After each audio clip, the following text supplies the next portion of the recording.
Bene, buongiorno a tutti, benvenuti. Good morning, ladies and gentlemen. I'd like to welcome everybody, the young people, the students, the teachers. I'd also like to welcome our guests, our speakers. Welcome to both of you. We'll be talking today about a very, very important issue, something which unfortunately is happening far too often, affecting many people, many families. My own family has also been affected by this. Unfortunately, this is a subject which we don't talk enough about, despite the enormous number of people affected. It's enough just to take a look around what's happening at school, out in cafes, in the underground, in families, to understand how many women are battling against breast cancer. It's the most frequent form of cancer amongst women, almost 1 woman on 10. And obviously the history of women has been affected by this, and there are many specific characteristics between all the women affected by it, but there are also similarities. This is something which in many cases has damaged or scarred their femininity. It's important today to create a greater sense of awareness amongst young people. And that's one of the purposes of today's meeting today. That's why we've invited so many of you along from Sicilian schools, as well as Sardinian schools, to give you a chance to learn more about the fantastic challenge which our athlete, Dagmar Scholz, is taking up here. So she's dedicated her run across Sicily, the Great Sicilian Escape, to women suffering from breast cancer, leaving from Shaka back in October, and that on the day of the World Fight Against Cancer. And over just a few dozen days, she wants to cross the whole of Sicily, 450 kilometers. Fairly similar dimensions to Sardinia, in fact, although the Sardinian coast is perhaps of a different shape. So a long and arduous run. So the challenge she's picking up herself becomes a metaphor for the challenge which millions of women around the world are facing on a daily basis in the face against fight against cancer. A silent battle in which cases only women can understand what's really happening. I'd also take this opportunity to thank Dagmar for joining us today. We'll be showing a short version of her film during the meeting. We don't have much time, unfortunately, so I look forward to that. I'd like to thank you as well for everything you've done, the enormous efforts you've made to help all these women who are suffering. Your run has also contributed to create a far greater awareness of the issue amongst so many people. We have a whole panel of experts with us this morning. My colleague Piernicolina Pedicini, who's on his way. In the European Parliament, Pier Nicola focuses on issues related to cancer. He's got professional experience in the field. He's a member of the Environment Committee, ENVI, in the European Parliament, which is also responsible for public health. The European institutions, or the EU, don't actually have full powers when it comes to health. That's a national power.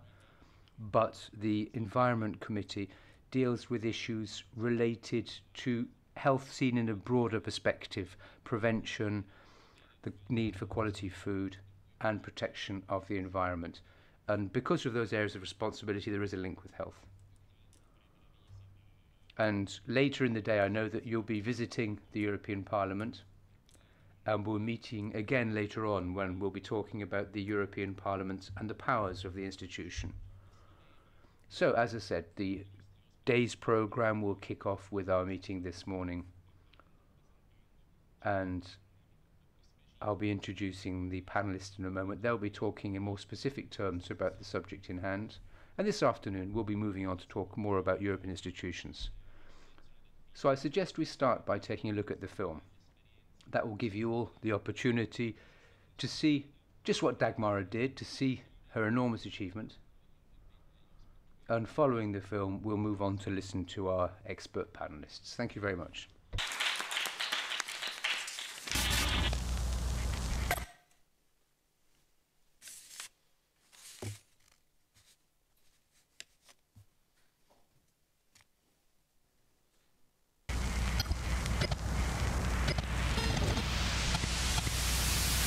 Hello, my name is Dagmara Scholz and I am a long-distance runner from Poland.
Ewa, witamy serdecznie. Cześć, Dagmara Jungi. Nice to meet you, Piotr. Nice to meet you too. Finally. Welcome. Thank you. 24 hours without you. Hi, how you doing? You are happy that the organization I'm is... nervous, stressed, but thank you so much for everything, really. The idea of the project Great Sicilian Escape appeared in my head about 1 year, 6 months ago. It was during summer. I came here for vacation. I started running here about 20 kilometers every day. And I was planning to take a part in a competition which is called Sand Half Marathon, which is organized on the beaches of Fuerteventura. But running here, I decided to organize something all by myself, using my own ideas, not running with other people, just running alone, because I like running alone. Even when I'm training, I always do it alone. So this was the first idea. Later, I told it to my friend here. When I'm here in Sicily, I always visiting him, so we were talking about this idea. And he told me that it's a very nice. Let's try. Let's do something with this. So later, when I came back home after this vacation, this summer, it was 1 year ago, more or less, I decided to contact the record office in Poland, who also was interested in this idea. And that is how it started. My project is about charity. It's 20% of all money that is from sponsors and partners. It's an oncological center in Warsaw. Yeah. I collaborate with this center as a volunteer since 4 years. Yeah, and I decided to help these women. They are women, yeah, after breast cancer and also during this horrible illness.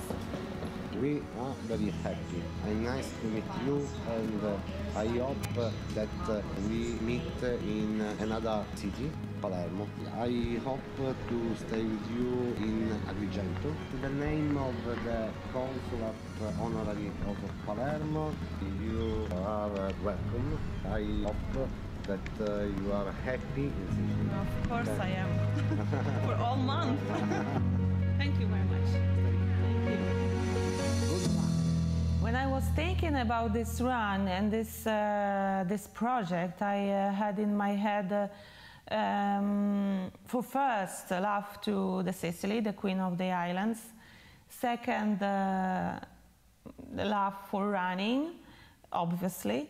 Third, I was a bit afraid how to do it, how to manage everything, how to organize it, because that was my first time to organize everything. And I was doing everything alone. Nobody helped me. Okay, later we engaged a lot of companies in this project, but at the beginning, I was organizing everything all by myself, and I was really afraid because I know some parts of the island, some parts of Sicily. I'm connected with this island since 13 years, but it was really scared according to the another parts of the island that I never visited. So I was trying to prepare everything with Google Maps, satellite maps, and it was really hard for me. Even it was hard for my friend who is Sicilian, or maybe not Sicilian, but he lives here for a long time.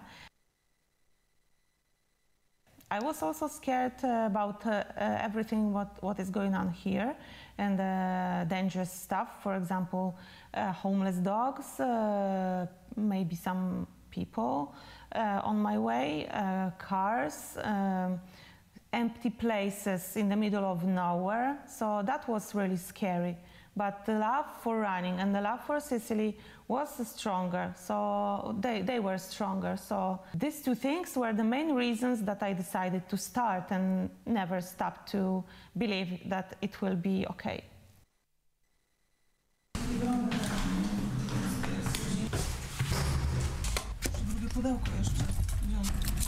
Południowy wschód. Następnie skręć w lewo.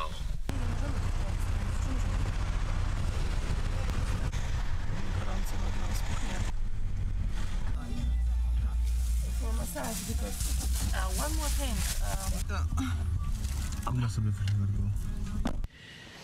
Chciałam udowodnić głównie przed samą sobą, że potrafię, że dam radę. Moje życie osobiste od początku raczej nie było usłane różami. No, sporo przeszłam i jakoś nie miałam szczęścia w miłości przede wszystkim. W sumie pewnie też trochę ze swojej winy. No, projekt to była swoista terapia. Tak samo zresztą jak bieganie.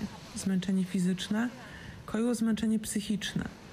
No nie jestem łatwą osobą i mam charakter, który naprawdę niejednemu człowiekowi zaraz za skórę. Z drugiej strony jednak to właśnie dzięki określonym cechom, które posiadam, udało mi się zrealizować zakładany plan i to naprawdę w 100%. Deszcz, mróz, śnieg czy burza. No nic, absolutnie nic nie było w stanie mnie zatrzymać podczas treningu w Polsce, ale również podczas biegu na wyspie. Wiele osób dziwiło się, jak ja daję radę bez ustanku biec w ulewnym deszczu. Jak daję radę przejść z takim uporem do przodu? Przecież nie mogłam się poddać, nie mogłam, nawet nie chciałam. Popełniłam wiele błędów w życiu, których do dzisiaj ale to bardzo żałuję. No i wcale nie uważam ich za lekcje czy kwestię zdobywania życiowego doświadczenia. Uważam je za niepotrzebne epizody, które zostawiły po sobie sporą traumę, z którą walczę do dzisiaj. Natomiast dzięki bieganiu przeszłam nad nią do porządku dziennego i zdołałam ją oswoić. Ciao, sono Mara, siamo a Sciacca in piazza Scandagliato per cominciare la maratona. Ci vediamo presto, aspettatemi. Ciao, baci!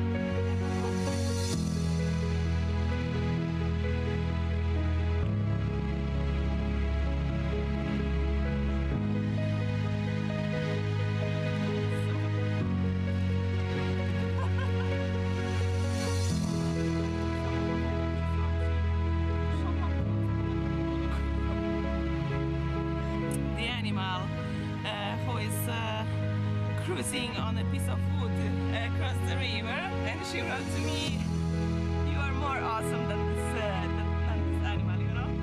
To jesteś bardziej zajebista niż nasz shop.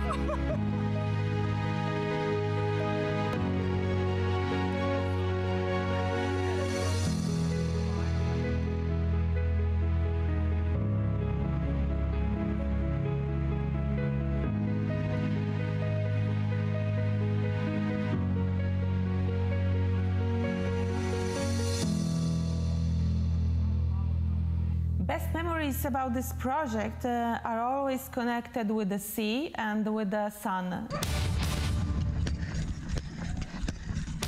Biegam zaraz na plażę.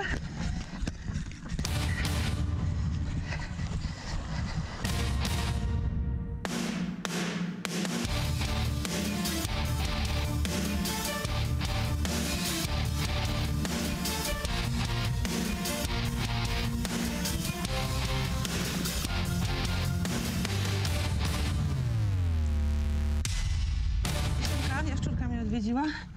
No, uwaga.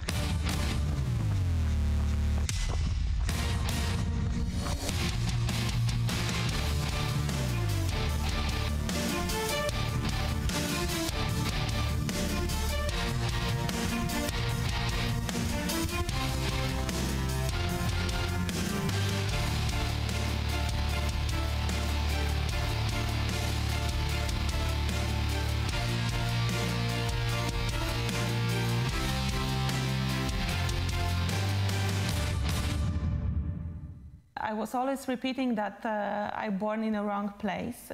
Every time I'm here, for me, the happiest moments are with sun on the beach and with water.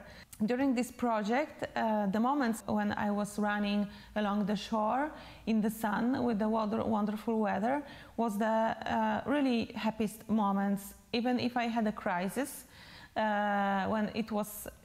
When the sun was shining and the water was very close to me, I was really happy, and that was I think the most positive, maybe not the most funny, but the most positive moments for me.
Z zeszłego roku biegałam tutaj po 20 km treningi. Nic się nie zmieniło, jest cały czas tak samo. Jest cały czas takie samo przejście. Dróżka dla rowerów i dla osób biegających. Tutaj za tym drewnianym płotkiem starta, no słuchajcie, wygląda zajebiaszczo. No i tutaj 3 plażowe barki, a tam już za chwilkę mamy Lido Fiori. Mam prawie 20 km za sobą, słuchajcie. Zgadnijcie, po co teraz weszłam do wody. Na pewno wszyscy się domyślacie. Tak, właśnie po to, żeby zrobić siku.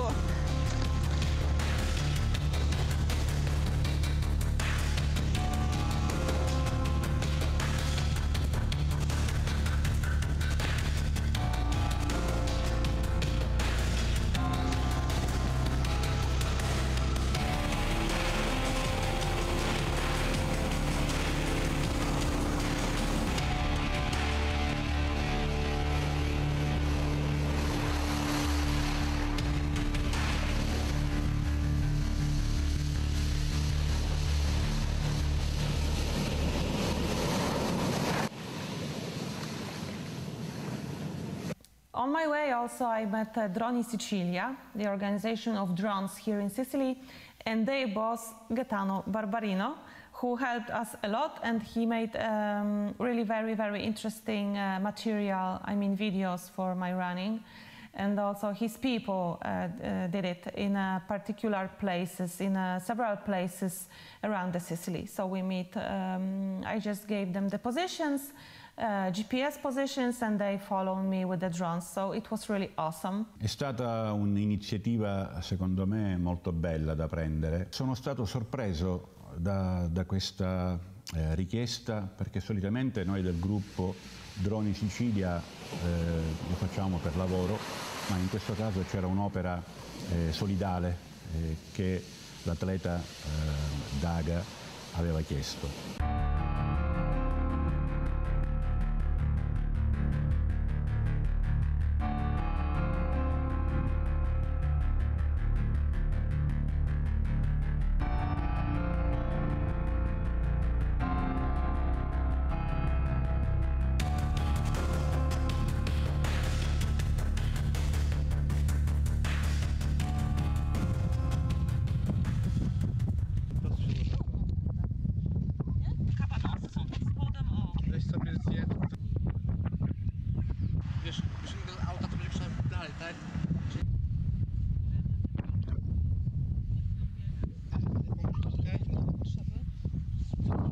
No właśnie, ja też może będę musiała pójść na plażę do testów później.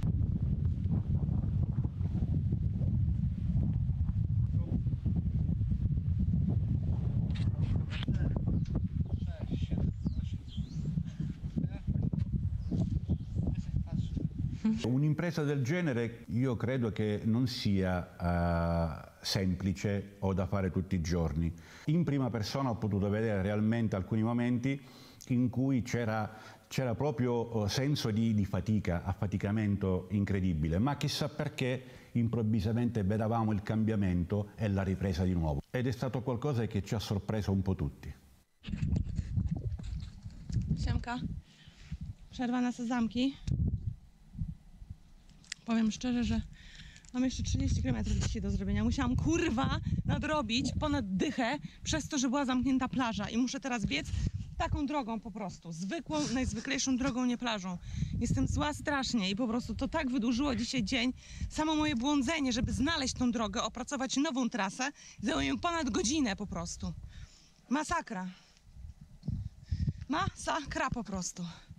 Jedyna dobra rzecz to to, że samochód jedzie tą samą trasą co ja, tą samą drogą i stają i czekają na mnie co 5 km. To jest jedyna dobra rzecz, kurwa. Mam nadzieję, że jutro nie będzie już takich rzeczy. Jutro mam do zrobienia 70 km, a dzisiaj zrobię ponad 60, a miałam zrobić niecałe 50. No. Łydka też? Nie, tylko boki uda. 2 minuty, że jeszcze masz minutę.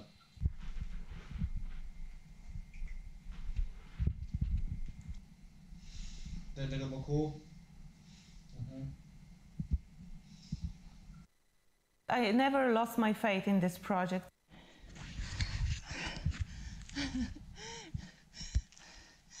Już nie mogę.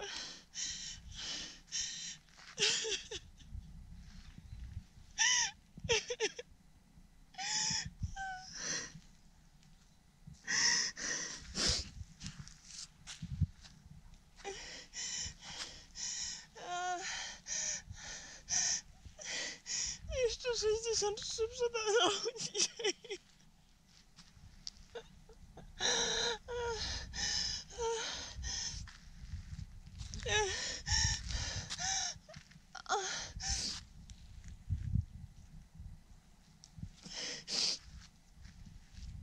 Wszystko mnie boli. Except of the preparation for, I don't know, companies, insurances, car, people who are involved in the project, meetings with companies, potentially interested. I had to also make some trainings which were very, very hard for me. So for 1 year and 6 months, my life was all the time connected with this project, nothing more, absolutely nothing. Jak się czujesz? Dlaczego? Bolą mnie nogi, uda. I mam bombę na palcu, muszę go bardzo. Musiałam założyć buty o numer większy przez tego bombla. Co my potem z tym groszkiem zrobimy? Spokojnie. Okej. Nie, skarpetki nie zdejmuj mi skarpetki, bo będzie śmierdziało. Very big surprise for me was the reaction of people here in Italy. Okay, I know that Italian people are very expressive and they are very honest all the time and very positive. It's totally different than in Poland. So when I came here, even before the project, I met a lot of warm hearts and you know, people who were like fans, like real fans for me.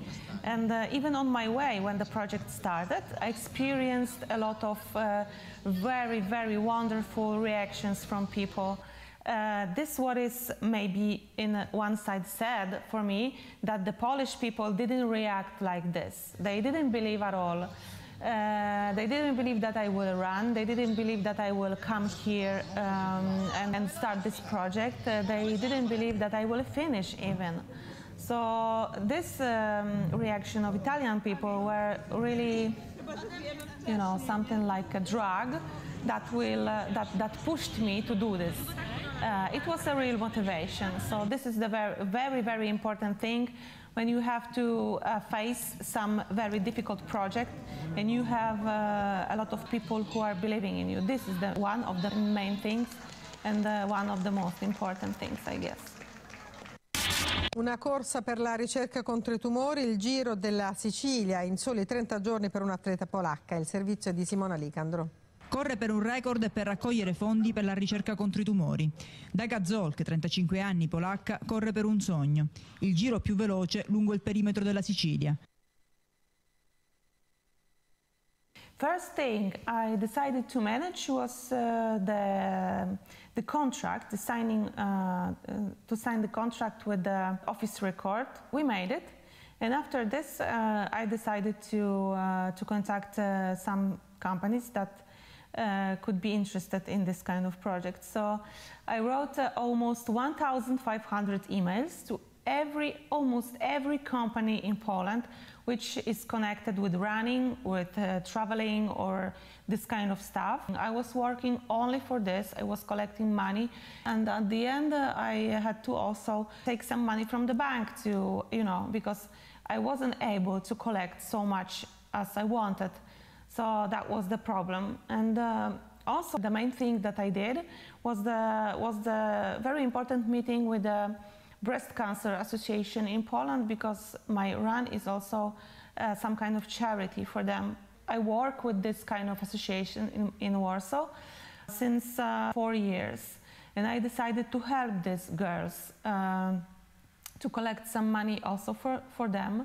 I think it works, so that was also the main thing. Nic. Jestem trochę zmęczona, ale dzisiaj spałam bardzo dobrze. Kolano mnie nie boli. Trochę może czuję, ale to nie jest duży ból. Jak dotrę do rezerwatu, to zrobię sobie przystanek na wodę.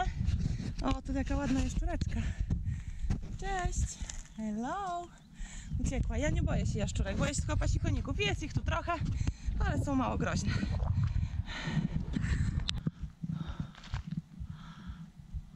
To jest rezerwat Zingaro. Właśnie do niego wbiegam. Tak to wygląda. Teraz będę miała około 7 km do pokonania. Gdzieś tam w oddali jest balestrata. To jest dzisiejsza przystań na noc. Jeszcze trochę.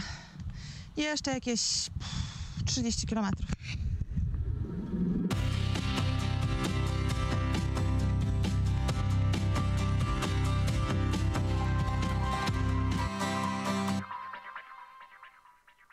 The worst nightmare for me was climbing, because the shore on the west side of the island and the north side of the island, it's a bit higher than the rest. So there are mountains, a lot of rocks, so it was difficult to run. It was even difficult to climb with the running shoes. So you can imagine how hard it was. Takie skały, jakby ktoś miał wątpliwości na temat mojego czasu, dlaczego jest taki długi i dlaczego tak dużo czasu mi zajmuje bieg na 1 km 9 minut. Otóż to, właśnie dlatego sama jestem na to wkurwiona. If you are planning to organize this kind of run in a place where you can meet not only sandy beaches, but also mountains and etc., you have to be prepared that in this kind of areas the weather is changing very fast. So even if you will start on the beach with a wonderful sun, when you will run farther and then you have to climb on the rocks or in mountains, the weather could change very, very fast. The situation was like this when I was in a reservat, Monte Cofano and Zingaro. Zingaro was better about the weather, but Monte Cofano, when I started to climb, the weather was great, and in the middle of my climbing, in the middle of nowhere, on a high, very, very high mountain, there was a storm. It's really very scary because you are face to face with a very, very strong natural stuff, and with this you are not able to do almost anything. Yeah, you are like a little child in the middle of something horrible. So you have to also have it in your head and think about it before.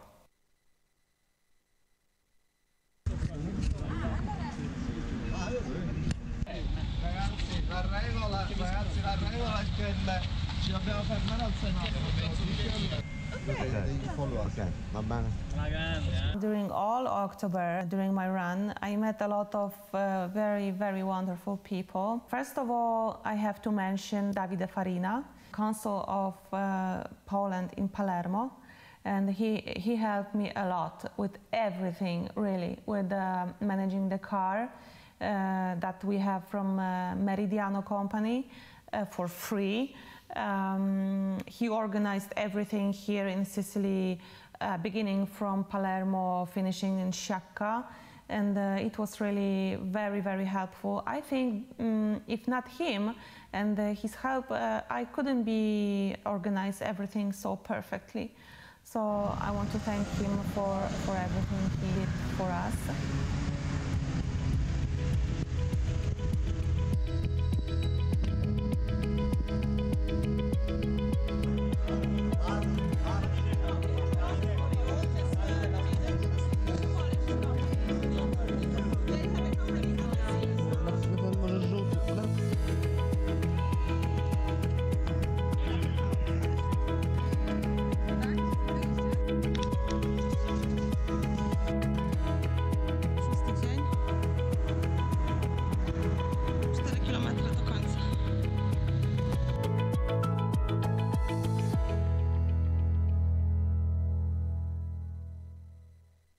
In un primo momento ci sembrava un po' strano gestire la posizione dell'atleta durante il percorso, perché avevamo sì delle mappe, avevamo sì dei punti di riferimento, ma non conoscevamo né il momento del passaggio, né l'orario, né nulla.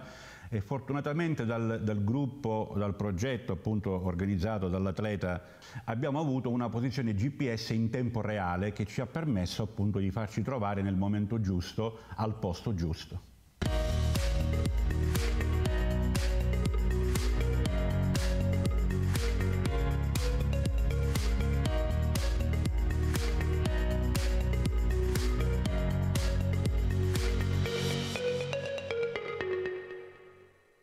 What was the motivation for me to get up every morning and run?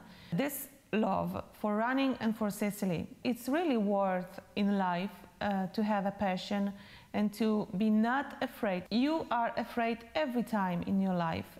There is no situation that is not risky for you. You are always in danger of some kind of stuff. It's impossible to live your life steadily without any risk. But you have to be brave enough to manage this kind of stuff, because this is the main thing in life. This is the same thing, you can compare it to the relationship. You are with somebody, you love this person, but sometimes you are angry as fuck and you want to kill this person. You are so angry. But in the minute or in 5 minutes you are coming back, you are start to talk, and everything is coming back to the right place. So the same is with the passion, the same is with the love for something. I mean, this is the main thing, the main motivation. Kolejny kryzys.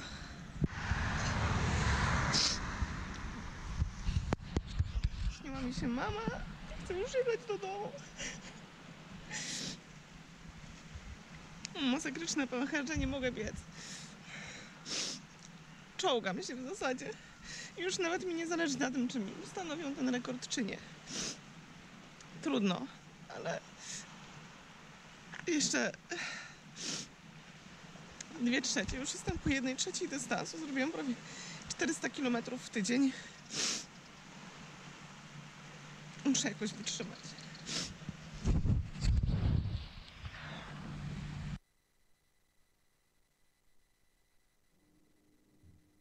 For 10 days, I was fighting with bubbles on my feet.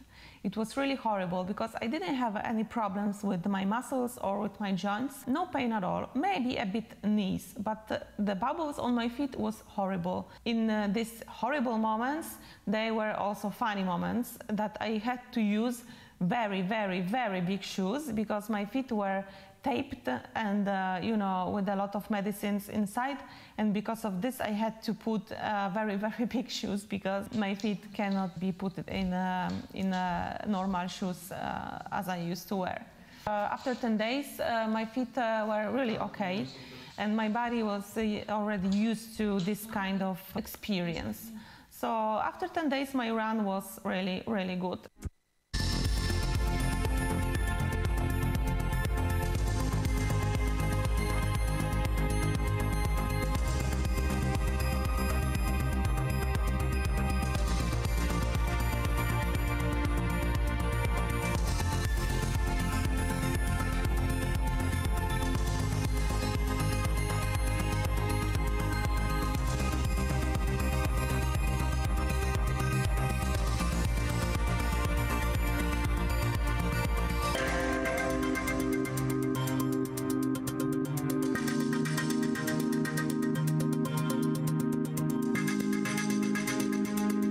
Ci sono stati dei momenti particolari in cui il sole sembrava splendere su tutto il territorio dove ci trovavamo e improvvisamente, bomba d'acqua, abbiamo dovuto far atterrare subito i droni per ripararci. La cosa più strana, abbiamo visto che l'atleta continuava a correre.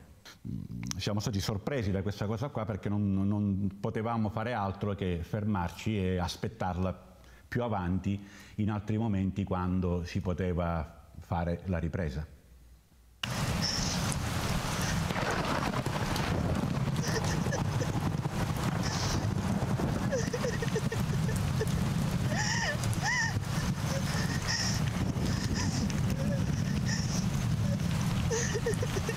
Kurwa, gdzie ludzie?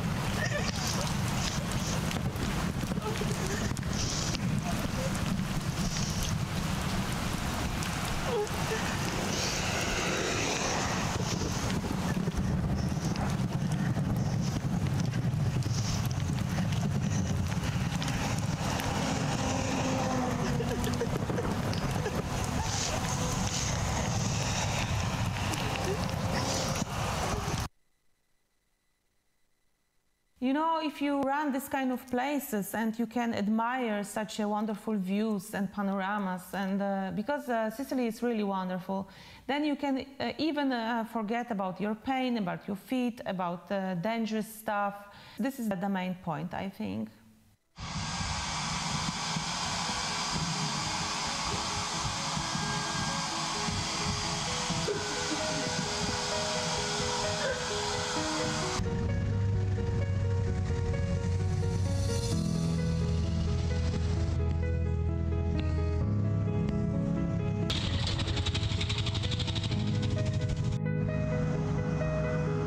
Jesteśmy nieopodal Capo Muro di Porco, jeszcze 2 kilometry.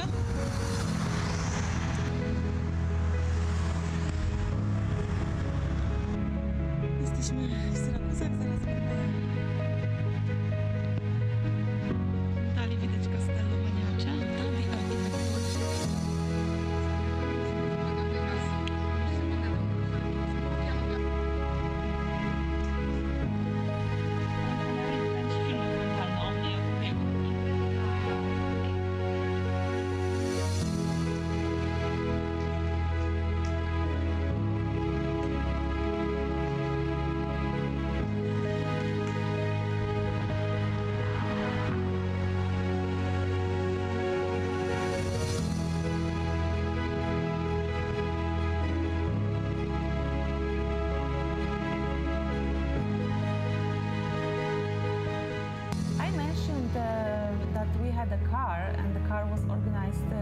help of Davide Farina, but the boss of the car company, Piera Gracefa, very helpful woman, very warm, open-hearted, and she helped us really a lot.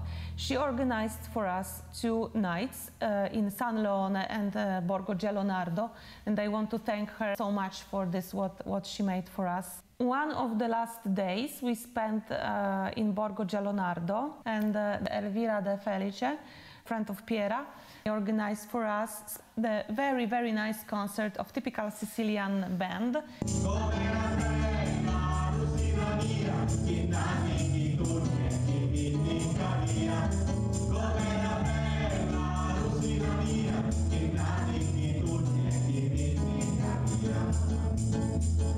Nobody here in Sicily never did it for us, something like this.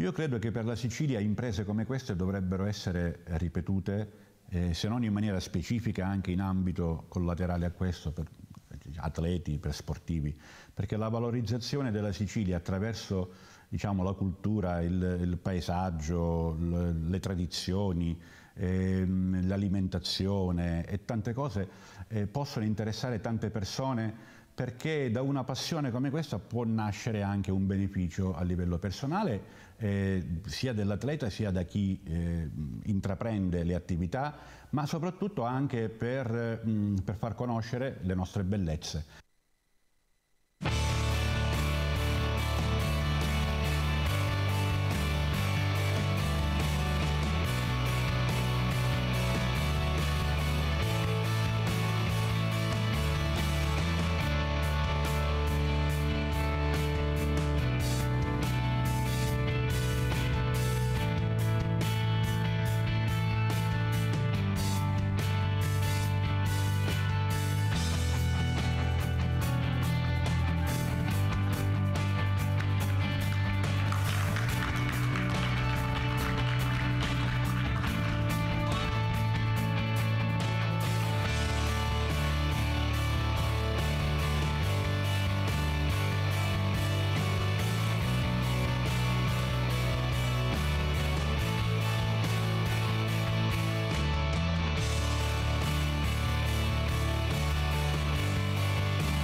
L'atleta polacca per l'impresa sportiva in terra di Sicilia. Questo è ceramica di Sciacca e quindi questo è un ricordo di tutti quanti noi, affettuoso. Sempre complimenti. Wonderful. Thank you.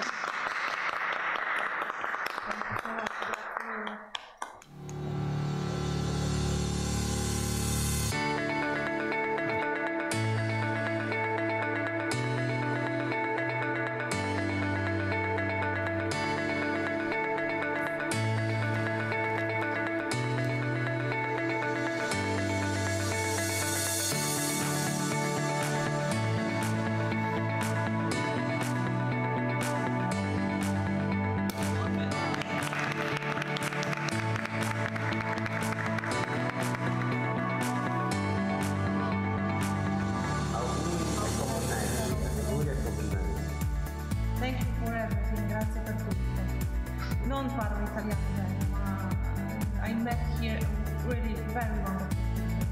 I never had this kind of friendships and this kind of hospitality in Poland and here in Sicily. So thank you from all of my heart.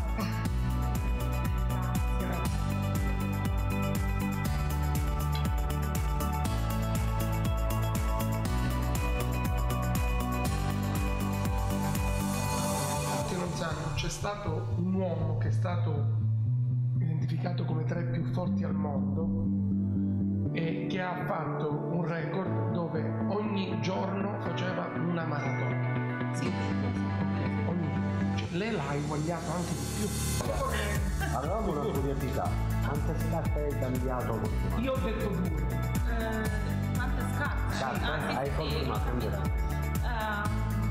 10 pairs of shoes. Some of them were really horrible for us.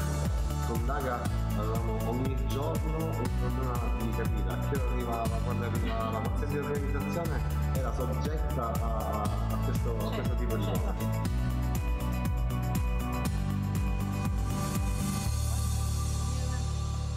Grazie a voi, piacere. Quando sono stato avvisato per la prima volta dagli uffici dell'ambasciata a Roma che in Sicilia si sarebbe svolta questa impresa, da una parte inizialmente mi sono messo un po' a sorridere perché ho detto ma chi è questa pazza, voglio dire, che si vuole cimentare una cosa del genere, ma nel frattempo invece avendone i contatti ho capito che aveva veramente voglia di fare seriamente questa impresa e quindi a quel punto mi sono speso, come normalmente mi spendo per tutti i polacchi che si ritrovano nel territorio siciliano, per darle una mano in tutto quello che è stato possibile. L'impresa che Daga ha compiuto ha anche una finalità benefica.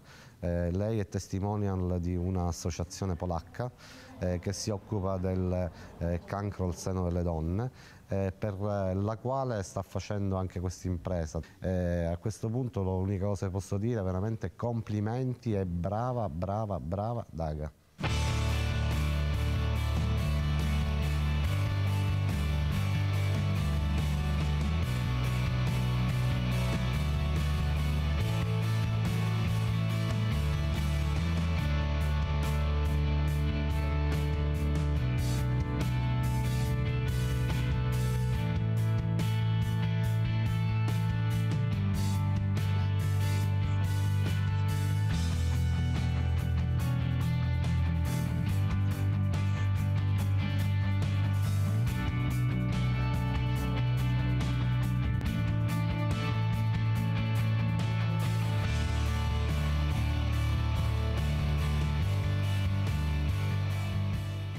Przygoda na Sycylii właśnie się skończyła dzisiaj, po 26 dniach biegania, po 24 dniach odpoczynku. Jesteśmy w Siatka, w Urzędzie Miasta. Tutaj kończy się mój bieg. Do zobaczenia wkrótce.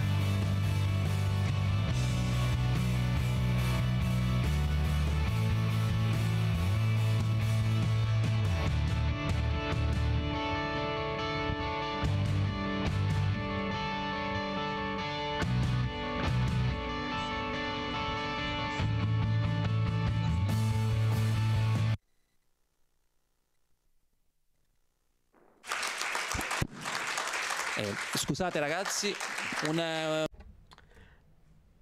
Just an announcement. You have headsets to listen to the speakers. You can use the channel 4 for Italian. Well, this is a room in which we have committee meetings. So, as you know, in the European Parliament, they speak so many different languages. There's interpretation. We have interpretation today from Polish, English, and Italian. So, anyone who wants to speak one of those languages can do so. Works in the committee are always interpreted. So, knowing languages here is very important.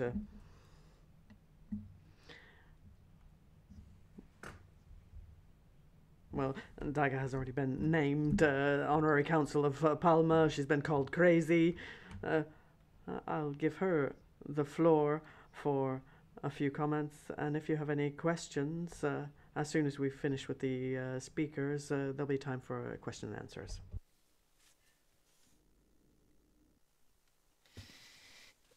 Dzień dobry, witam Państwa bardzo serdecznie. Good morning, a warm welcome to you all. Thank you all for coming here. I'm very happy to be here with you. It's an honor for me, and thank you for the invitation. What I wanted to tell you is that the film that you have just seen, it's just selected bits and pieces of a longer film that we had to cut shorter, but we simply didn't have the time to view the entire film, which is 90 minutes long. But it will soon be available. I'm not charging money for it. It will be available free of charge, and I think it will be available on my fan page and on my YouTube channel. It will be freely available. Now, the excerpts that we have chosen that you saw were the most relevant bits, which explain why I have undertaken this project, how it went by, and what it looked like. It was very tough, very difficult. You also saw the difficult moments along the way in the film. But if you were to ask me today, if I were to do it again, I wouldn't hesitate to say yes, obviously. Now, if you have any questions, I would be very happy to answer as far as I can. Bene, grazie. Thank you. Now I would like to introduce the first of our speakers, Jürgen van Praat, who's director of Think Pink, the national Belgian organization for breast cancer.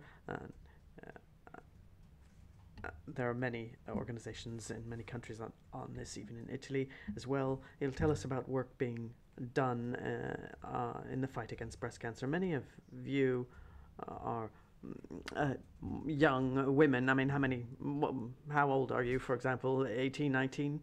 I know that prevention activities is very important. Preventive exams, because if it's caught in time, in 98% of the cases it can be cured. But it's important to do the preventive actions, because otherwise we run the risk of catching it too late. So I'll give the floor to Jürgen van Praat, and thank you very much for being here today. You have the floor. Sorry to interrupt you before. For everyone, for the speaker, please use the microphone on your left-hand side. Thank you. Okay, thank you.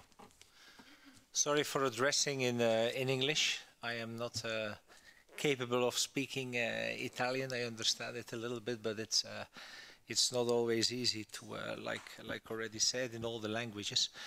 I will try to make a very difficult exercise with you. I would like to talk in 10 minutes about how the Roman Empire is connected to Europe and healthcare today. I know this is a very difficult exercise, but I will try to, let's say, how do you call it, cross over a lot of lessons maybe that you have been learning in the last couple of years. But I just wanted to make an explanation, and not a big explanation about breast cancer and where we are today, but try to put it in a historical perspective where we are now with our healthcare and the importance of that in a European Union.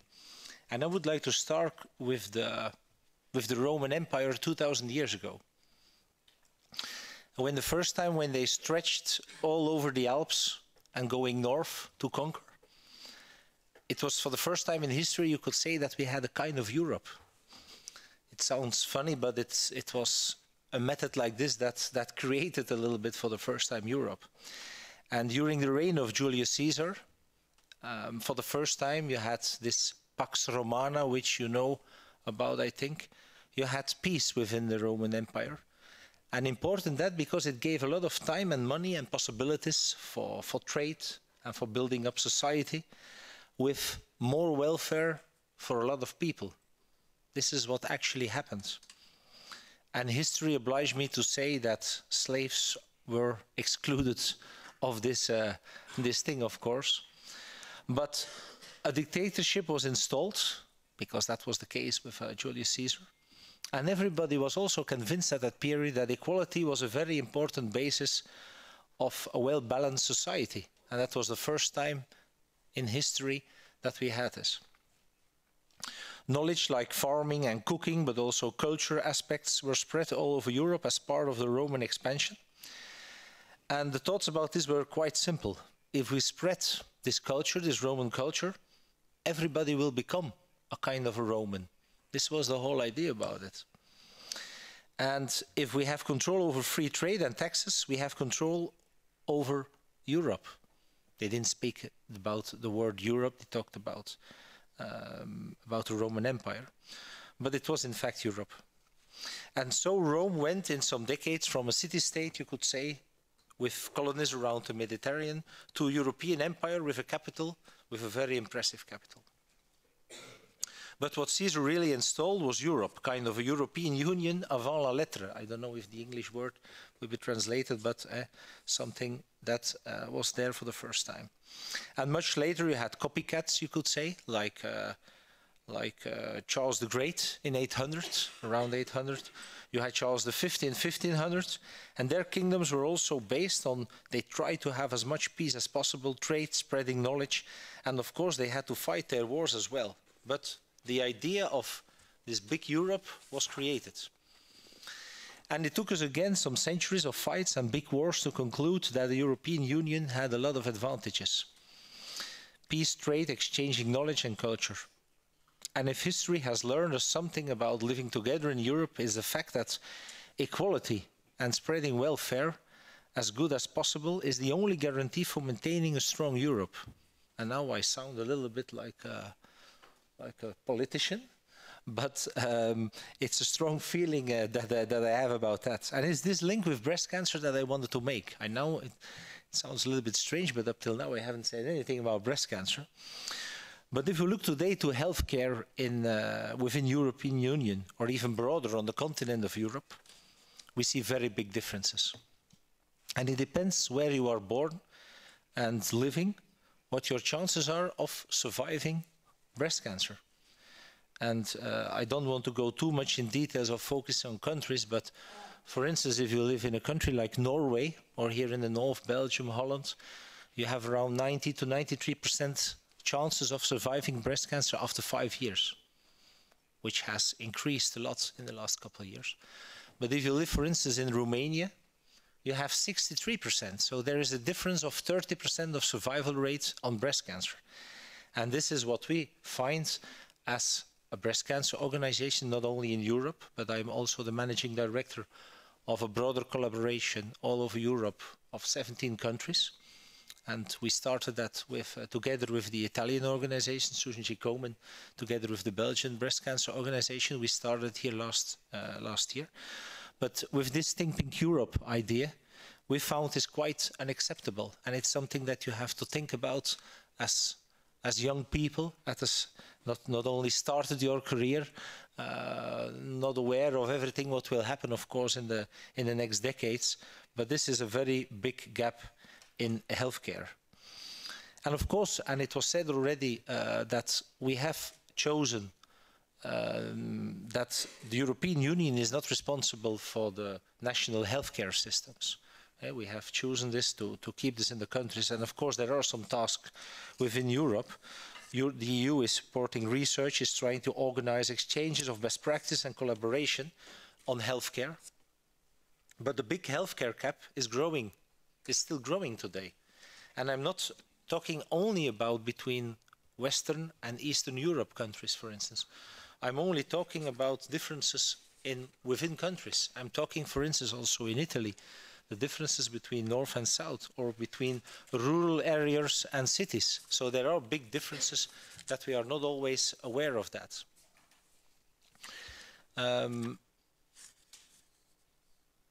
For young people like you, Europe may sound as just a structure.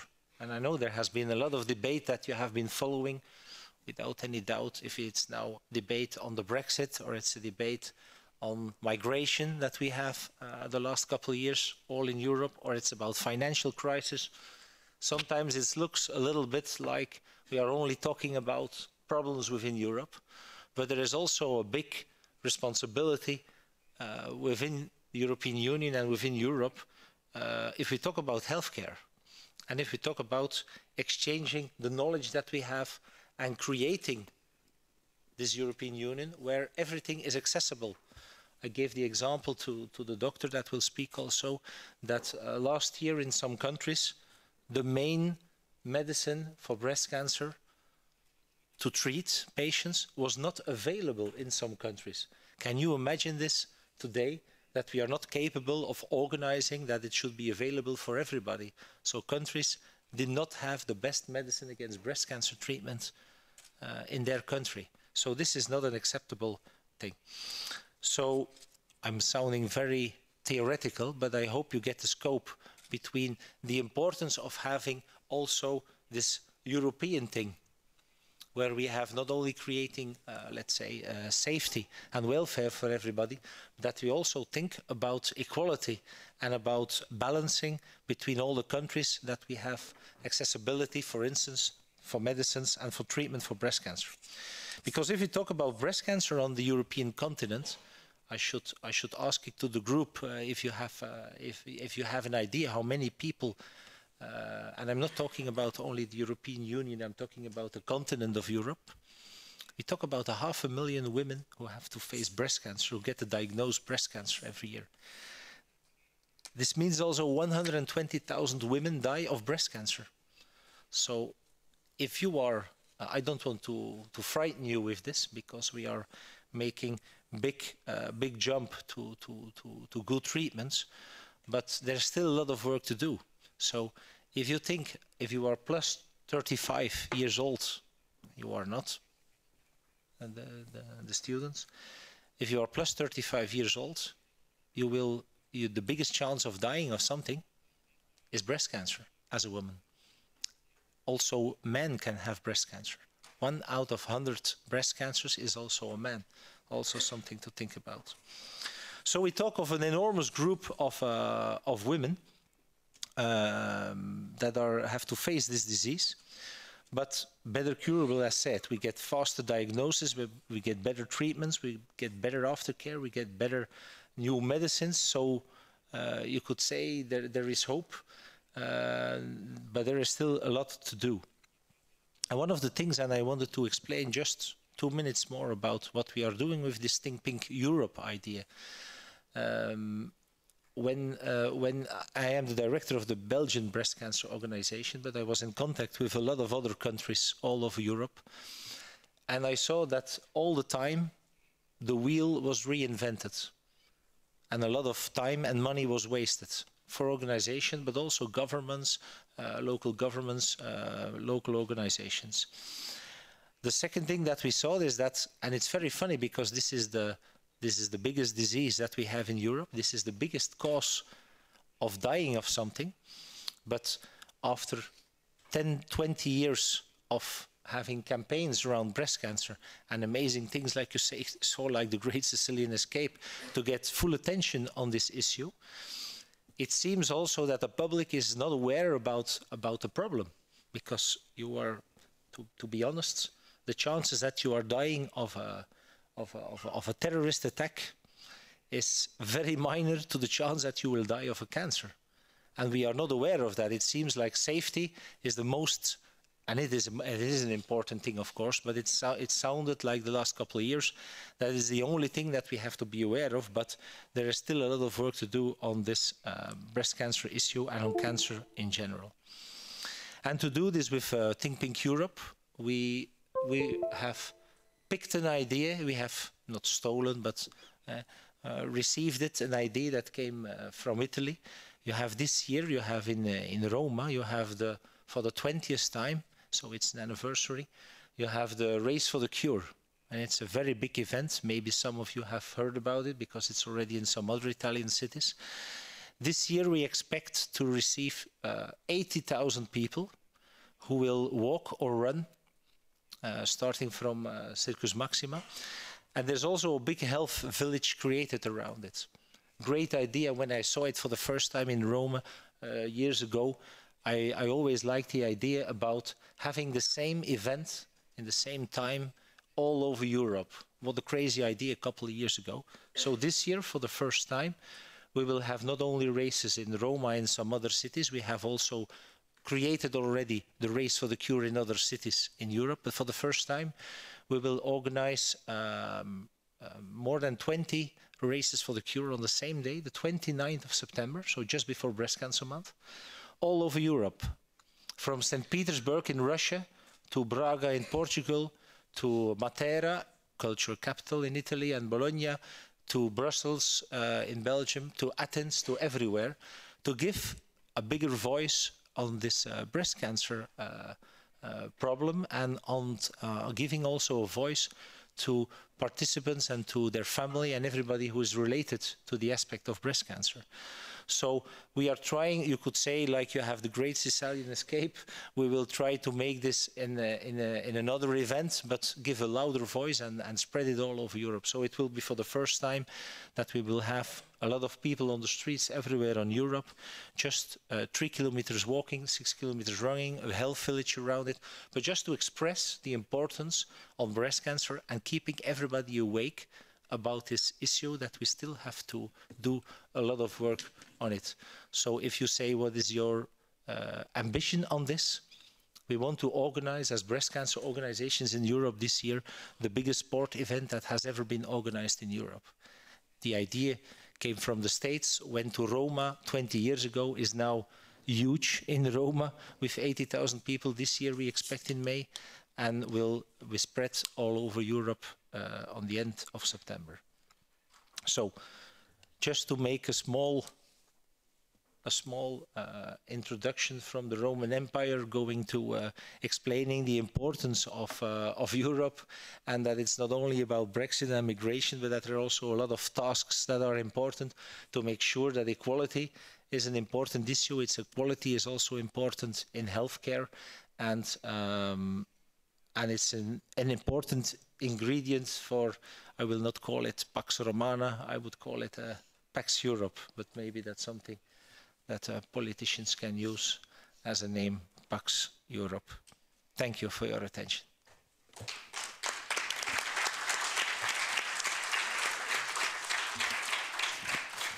Thank you very much, Mr. Van Pret, for all the meaningful information that you gave us.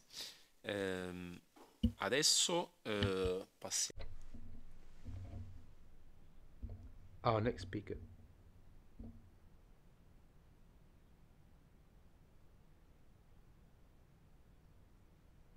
Sorry, a bit of a misunderstanding about who comes next. So, our next speaker is Dr. Mazzina, an epidemiologist. The chairman doesn't have a microphone. With this, chairman, please? Thank you.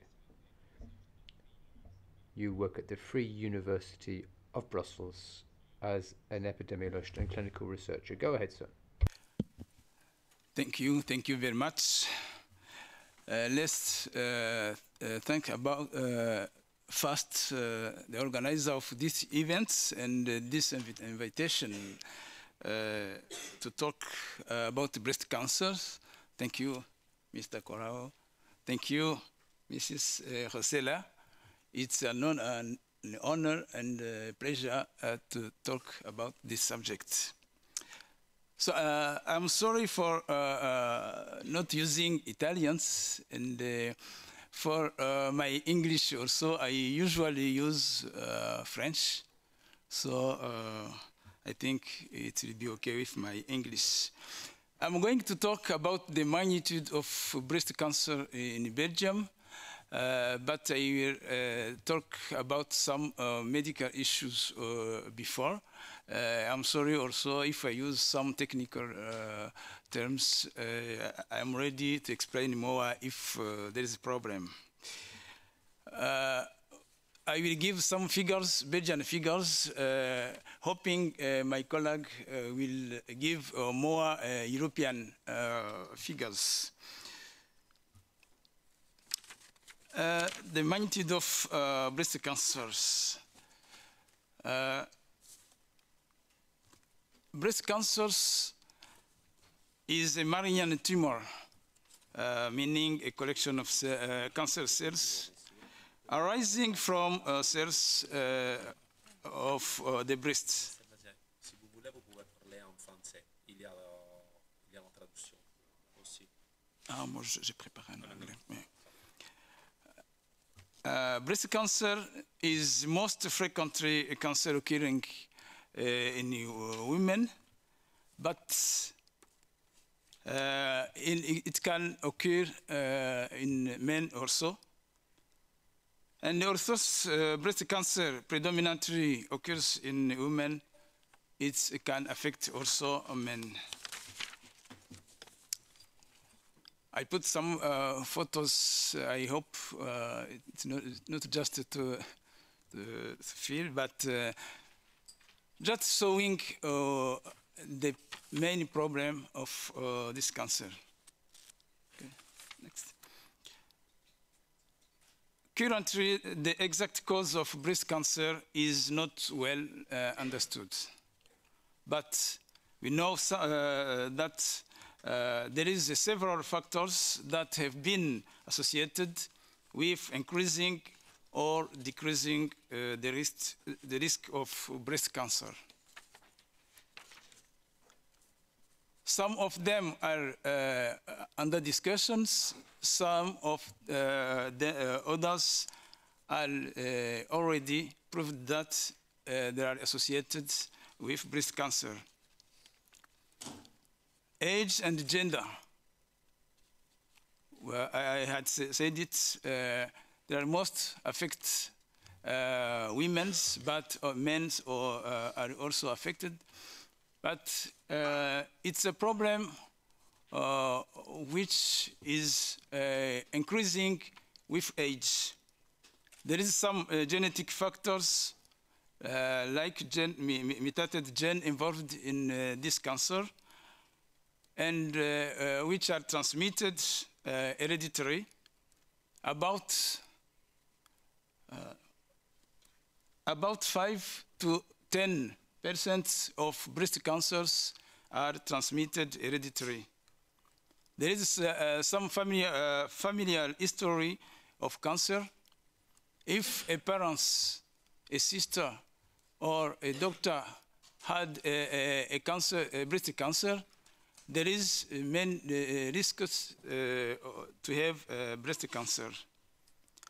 There is some factors about way of life, like less physical activities, like being overweight or obese, the excess of consuming alcohol or cigarettes, but also having a breast density having breast density. They increase risk factors for breast cancer. Some environmental factors has been identified also.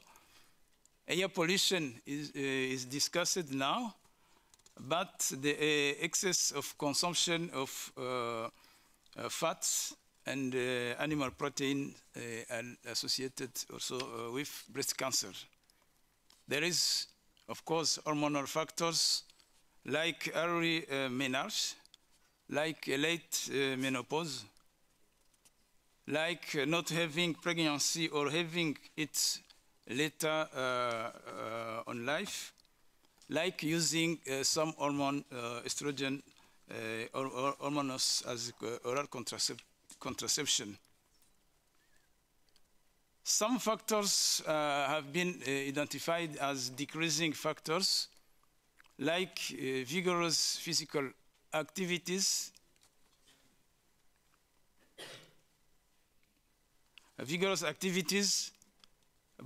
breastfeeding, and the regulation of weight, specifically at the premenopausal period. Now, what is the situation in Belgium and in Brussels? The incidence, which is the occurring of new cases every year, breast cancer is the most frequent cancer in female in Belgium. 34 of malignant tumors in 2016 has been diagnosed in Belgium. In same year, there were 10,735 new diagnoses of breast cancer in female. The age standardized rate were 155.8 per 100,000 per years. Standardized incidence is a kind of indicators which is used to compare with different groups. So as told by my colleague, male persons in Belgium is affected also with breast cancer. Rarely, but it exists. In Belgium, about 200 new diagnoses is been in a male group. In 2016, there was 115.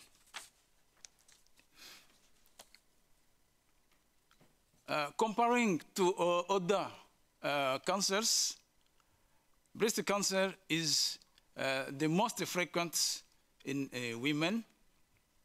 I told it for 2016,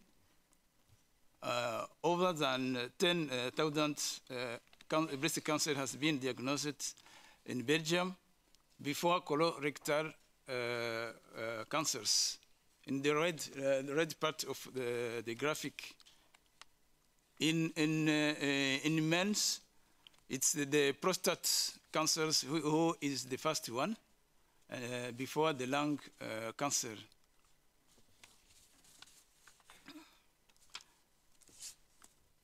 In Belgium, in 68,000 new cancers diagnosis in 2016, there were 53% men and 47% women, from which 973 cases were women, and 34% were breast cancers. Very important, and maybe my colleagues who will talk about European figures. Belgium is have a very high incidence of breast cancer. This graphic is from 2013, but until now, Belgium is the first one in terms of incidence of breast cancer.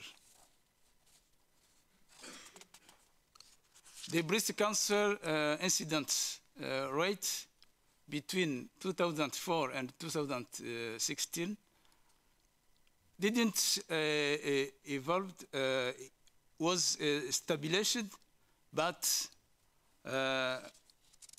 in terms of region, the figures are already same. In the Flemish region, in the Wallon region, and the Brussels capital, and turning around 100 person by 100,000 person a year. In the beginning, I said age is a risk factor, a very important risk factor. Many cases are diagnosed around 50 years of age, and 8% of cases are between 50 and 80 years of age. Regarding group by group, the young women are less affected by breast cancer, and the evolution in Belgium is a kind of stable figures. But when you see the group of between 50 and 69 years of age, the incidence is very high, as I told it, and the evolution is a kind of fluctuation annually, but it's still high, and there is a less decreasing of this incidence. Over than 70 years, the risk is also high than the young group. Now, the mortality of breast cancer in Belgium is also high, and breast cancer is the most important cause of cancer death in female. 18% of all cancers are due to breast cancer. In female patients of 70 to 79 years, breast cancer mortality is ranked as second after lung cancer. In 2015, more than 2,000 deaths due to female breast cancers, and 17 deaths were due to male breast cancer were counted in Belgium. People think about men are not affected, but you see there are deaths in the male group also. According to the region, yeah, that's what the figures it talk about. According to regional distribution of mortality, it's the next one. There is a gradient in terms of mortality from breast cancer in Belgium, and the south is more affected by this mortality.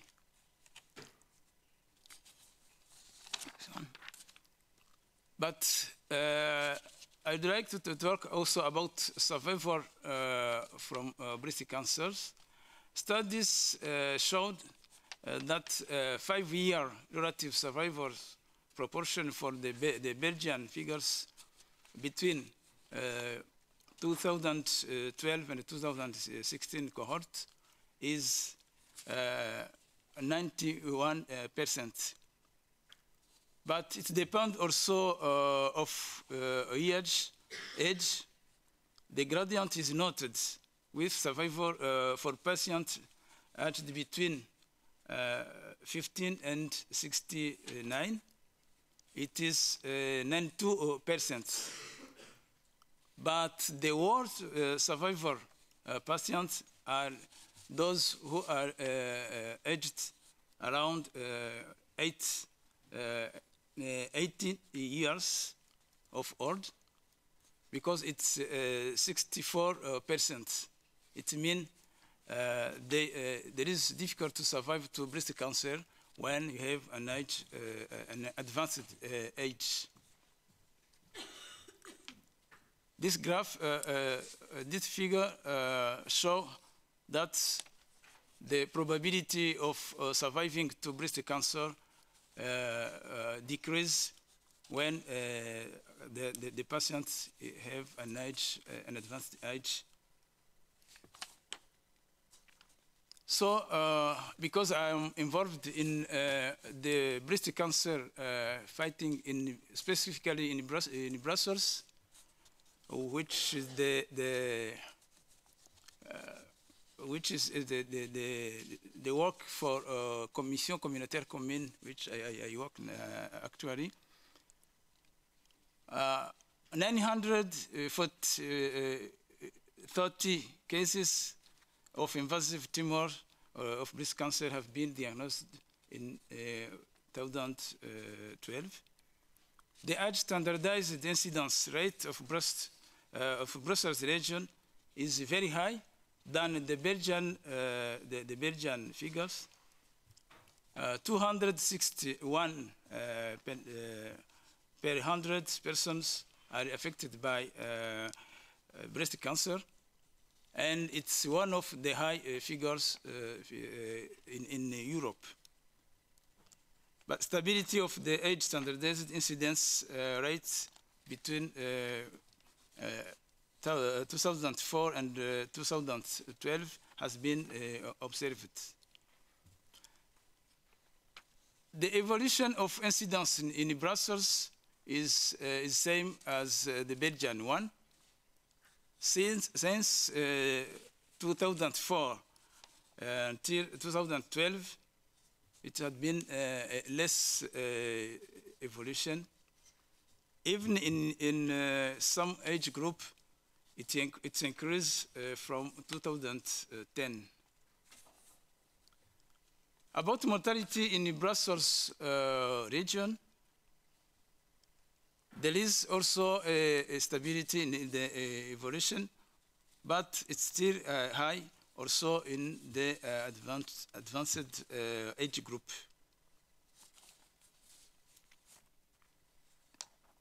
So for this, in Belgium, as one of strategies to prevent breast cancers, Belgium initiated a screening program to identify new cases before the stage, the advanced stage. But this program in Brussels still low because of 10% of women in the group, in the target group, also this screening. And we know that this screening is very important, as WHO recommend to do it to allow discovering new cases and care of this, and to decrease mortality because of care, early care for this group. In Brussels region, the graphic figures of this coverage is that in the south, where is the economical and social good situation, the coverage of breast cancer screening program is very good. But in the north of Brussels, the coverage is very low. And this is a kind of inequality in care and the prevention of breast cancer. For more information, the most information was taken from Belgium Cancer Registry, but also in Commission Communautaire Commune, we published every 2 years the report, the evaluation report on this program of screening. To end my presentation, I would like to give my own opinion. Breast cancer is a big public health problem, which need more research, which need more strategy of care, of treatment, which need more means. So I would like to tell that not only we need to run against breast cancer, but also we need to run faster than breast cancers. Thank you very much. Thank you very much, Mr. Masino. Bene, adesso diamo... Moving on now. Our next speaker, who's just joined us, will be doing the last presentation. So I'd like to hand over now to Silvia De Andrea, a specialist in epidemiology, who's worked for the National Italian Health Centre, and she's been working in the field of cancer research, cervical cancer, in the region of Lombardy and Milan. A te la parola, Silvia. Grazie. Thank you. Well, I'd like to thank the two speakers who preceded me as well. We did discuss a bit of what we would cover with my colleague, the physician, but we didn't discuss with Think Pink. But I think they've given a good introduction to the whole issue. I'll be telling you about the epidemiology of breast cancer in Europe.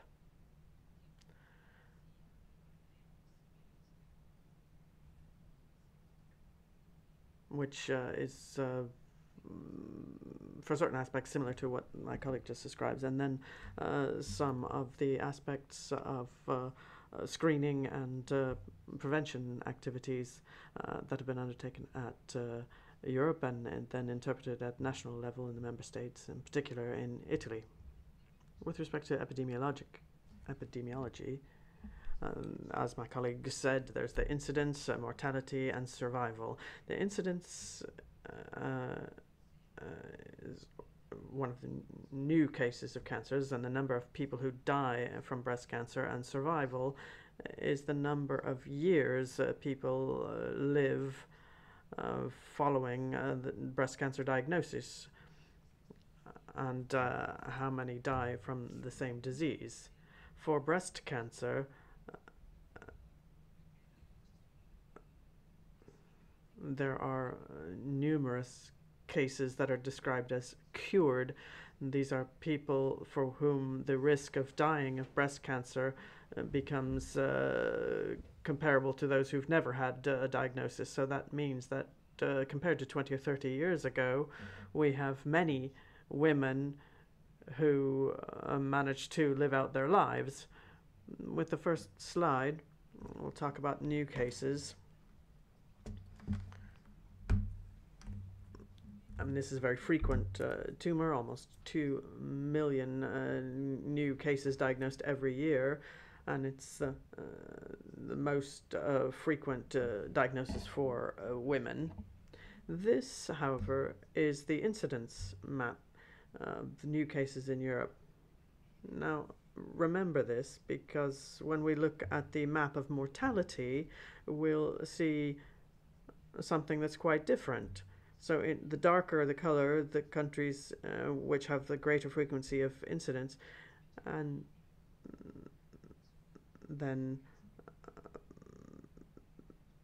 we see this in the more developed countries as well. I mean, as my colleague said, Belgium, Luxembourg, and the Netherlands, these are the ones that have the most frequent diagnoses. This reflects the same information. These are countries with more frequent diagnoses, and those with fewer.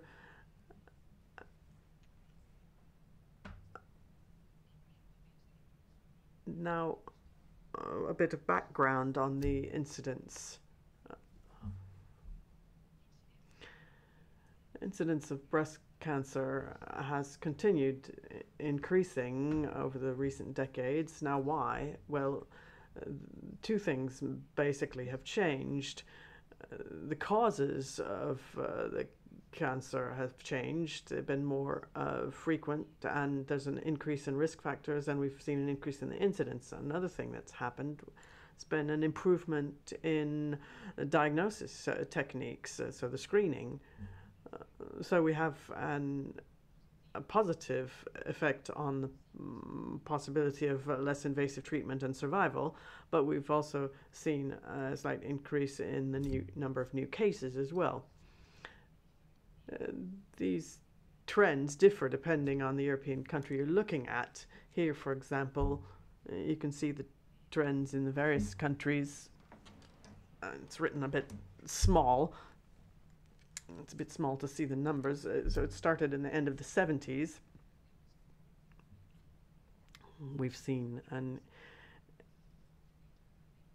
increase, like steady increase in different countries. Now on mortality. For mortality, you can see right away that there's an interesting factor. There's a competition between breast cancer and lung cancer. There's lung cancer, which is much less frequent but much more deadly. Breast cancer is more common but less deadly. And this is caused by the different therapeutic chances you have at the moment of diagnosis. And this, however, is the map on mortality. So this is where there are more people who die from this. If you look at the map we saw before, you can see that everything is shifted to the east. You've got Western countries who have so many more cases diagnosed than the Eastern countries, but we have more people dying in the Eastern countries. So this can also be fairly clearly interpreted that there is a problem of survival of the disease. So that's what happens following diagnosis until the moment the patient dies. We've seen interesting data on this. We've had data from Romania and other Eastern countries. This slide reflects the same information. This is on the mortality and the incidence comparison. You can see that in some countries there's a huge gap. There's many new cases, but fewer people die. Others with less incidence but have greater mortality. Then if you look at the survival, which is the aspect that links the two together, of course, you see that there are very significant differences from one country to another at the European level. This is due to the fact that there are huge inequalities. Even within the same country, there are differences. If we look at Italy, there are inequalities because there are no screening programs or early diagnosis, or they only detect it later. So that can also mean that there are certain countries where essential medicines are not provided, or they're only provided to certain sections of the population, or they're not provided in a continuous manner, or there's a break in supply. And that's unacceptable at a moment where we read that Europe, which is trying to be inclusive, unfortunately there are various projects underway, even financed at the European level, to see if there's this cluster gap. If we have 5 minutes to the end, we can look at another project which is underway for another cancer based in Italy. Now, if we can look a bit more in depth at Italy. Italy fits amongst those so-called developed or advanced countries. It's a country which has relatively high incidence. There's a greater incidence in northern Italy than in the south.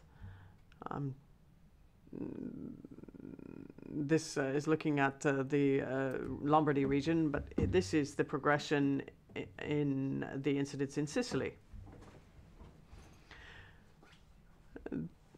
This reflects the development in Italy heading in the same direction, but the new cases in Sicily are much fewer. That means that in Sicily they're more protected from breast cancer due to lifestyle of the women and this has to do with the alcohol, cigarettes, having children, and this is much different from those who live in the northern Italy. And this is basically a reflection of lifestyle choices. We can see, however, that prevention also plays a significant role. Before moving on to the screening programs, I just want to mention the tumor registers. This is databases where we include all of the data. I've shown you the slides on Sicily and Lombardy, just to show that in Italy we are seeing a change to the legislation and saying that recording the tumors is becoming an important factor in following this up. We want to have a close eye on what is going on. Otherwise, we wouldn't have this data because they're only used in the tumor registers. Now, moving on to some of the types of organized intervention that we use to try and contain the breast cancer. We have organized screening programs.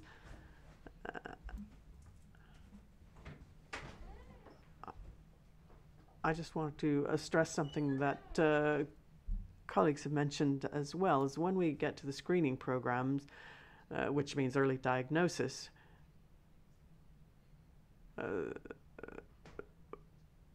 sometimes this is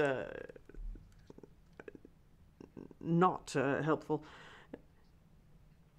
because it picks up things that are already there. I mean, in 38% of the cases, so one out of 3 or 1 out of 2 of the cases of breast cancer could be prevented with lifestyle choices. They don't appear because the role of diet, physical activity, and alcohol plays an essential role, and these can be changed 100% by the person, and this is, I mean, it needs to start at your age. So screening is important, lifestyle is important, but we need to talk about lifestyle earlier and earlier. Now, on the screening itself, this is an early diagnosis tool.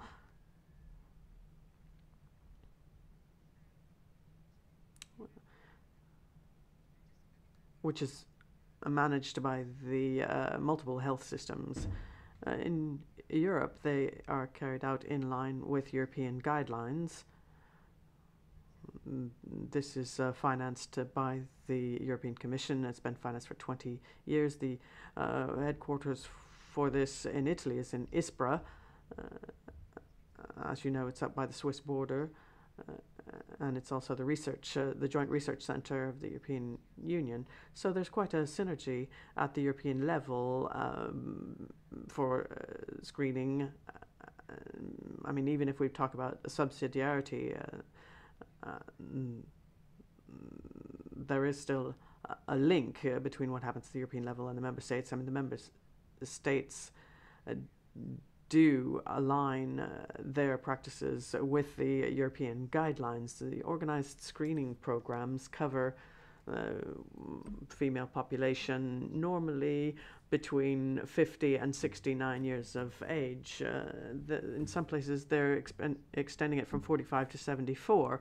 They provide a mammogram every 2 years. It's offered free and in a very controlled manner. There's an active invitation sent out, and this is carried out freely right through diagnosis.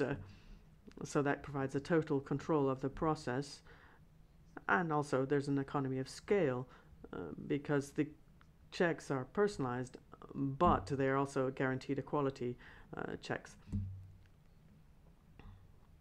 So I know there's questions about why not doing this earlier. I mean, there's various schools of thought on this.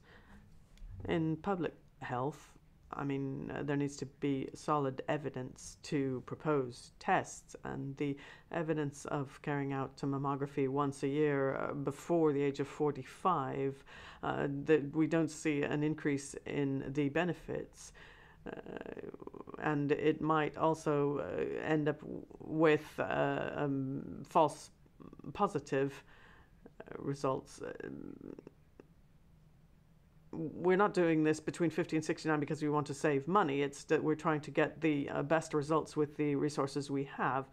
That's the situation currently in Europe as far as breast cancer is concerned. Almost all member states are covered by these screening programs. There is still a problem in Bulgaria and Greece. We have very solid programs in Northern Europe, and Italy is also solid from that point of view as well. If we look at the subsequent, which covers the population coverage with the screening programs, it isn't just showing if there's a program, this is whether people are actually going. And you can see that it differs in Italy. In the south of Italy, we have some organizational issues or trust issues with the population, even though we have excellent colleagues in Sicily who are working very hard to stimulate this. The attendance to these screenings. Now, as far as that's for the synergy between the Europe and Italy. Now, we have organized processes that take place following the screening. If a person is diagnosed with breast cancer, we look at how they are followed then in the treatment. Following the screening, this covers 45 to 74 years of age. This covers any woman who has been diagnosed with breast cancer. And in some cases, we have men with breast cancer as well. So the breast unit is an idea which was developed at the end of the 90s, and it's become an idea which was supported by the European Parliament. There was recommendations sent out to member states from the European Union on this. People with breast cancer should not be treated with just any old hospital and have the cancer removed and that's it. No, they are treated with in a specialized unit, and they should provide everything needed from diagnosis to the treatment and therapy following that, rehabilitation, and also follow-up over the years. And this is something that was included in the discussions on this, because hospitals, however, are organized on general treatment. We try to centralize this into centers that have 150 cases or more a year. That provides a critical mass. This is the philosophy within the breast unit. This slide covers a word cloud that I produced with my group when I was working with the European Commission, looking at all levels of treatment. So it's very multidisciplinary, and the idea of many different professionals dealing with the different aspects of breast cancer, many indicators and measurements of the process, the idea of information to the patient, and all of the various treatments and support that are provided. Despite recommendations from the European Parliament from 2006 to implement the breast units throughout Europe, this survey that was done in 2015 by ISPRA shows that not all of the member states were particularly ready to take on board the recommendation. The Czech Republic and Italy has always been involved in the breast unit discussion, but in 2014 almost all of the Italian regions have taken on board this type of unit. So even if we still need to do a lot, we can say that for the most part in Italy, any citizen is able to have access to a breast unit. It could be 100% public or an accredited private center, but they're covered from the beginning to the end of the treatment and follow-up. If I have 2 more minutes, I would just like to say that even in Italy, in ISPRA, there's the Joint Research Center, which is working on a breast cancer initiative. I've been working on the screening in Milan and Lombardy with the JRC. The idea is to work on a European quality label for the breast units. We've produced guidelines. You can go onto the website and look at the certification scheme for the breast units. We do hope that it comes out very soon. And again, from ISPRA, we have groups dealing with the European Cancer Information System, which is a European repository of all European data from tumor registers. And that's where I got the pictures I showed you at the beginning of the presentation. So all of this data can be customized. You can look at which register there is and what type of cancer. You can find all of this on the website. So if you are curious, go have a look at the website and you can find everything there.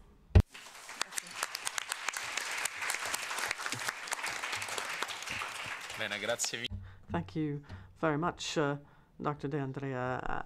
As I said at the beginning, we now have a more political intervention from Pier Nicola, who is a member of the Environment Committee, who is dealing with prevention.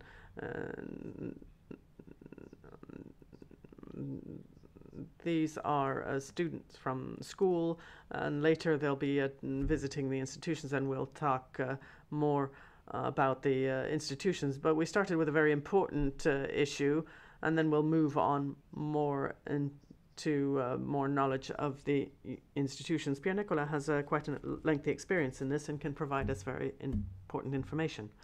Thank you, Ignazio, and thank you for having invited me. Like Ignazio, I'm very interested in this type of event that you've been attending today. So I'm sorry I wasn't able to be here from the beginning, but this is really my subject, because as Ignazio said, we've got environment, health, and food security. These elements are the 3 fundamental pillars of primary prevention. Any action which is useful to ensure that the population remains healthy